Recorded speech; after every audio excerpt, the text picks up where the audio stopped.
Hello. So what we're going to do in this example, we're coming from section 6.6 on page 485 if you want to follow along in your textbook. Number 75. I want to work that one out because I didn't do one like this in the examples, and you may have a question like this on your test. So let's talk about it. So we have to complete the equation. There's like a fill in the blank here. It says arctan 9 over x equals arcsin blank. And then we're given the domain that x has to be positive. Now, let's talk about it. All right, so for the left side, we know more information on the left side. So let's start there. So remember, anytime they set up an arctangent or any inverse trig, they're referring to an angle. So this 9 over x is just the ratio between y and x, like tangent theta. So I want to use the information. So I'm just going to rewrite arctan as tan inverse.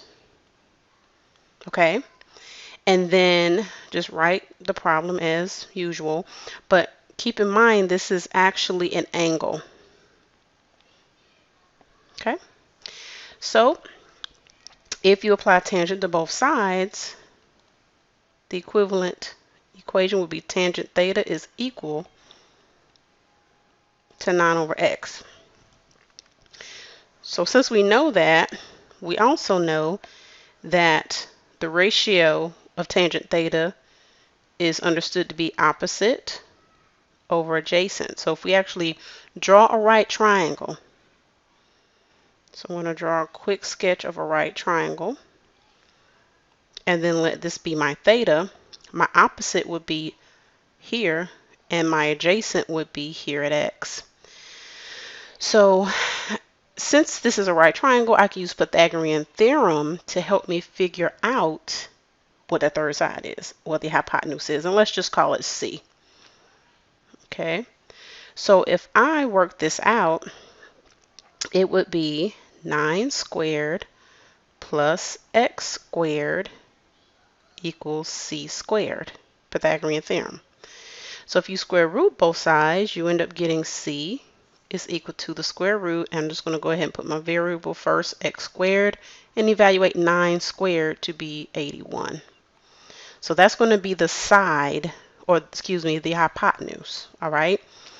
So now, if I use that same logic that I did here with arcsin, we can say that theta is equal to sine inverse.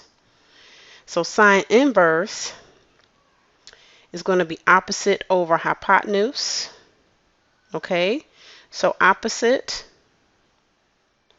over hypotenuse is going to be whatever this ratio is. Okay, and we'll set that, we'll put those values in.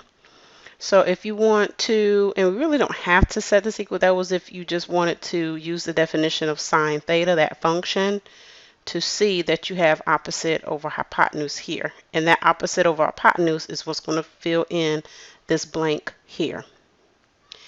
So opposite, we already know opposite, we're still referring to theta. So 9 is opposite, hypotenuse, we just solved that to be the square root of x squared plus 81.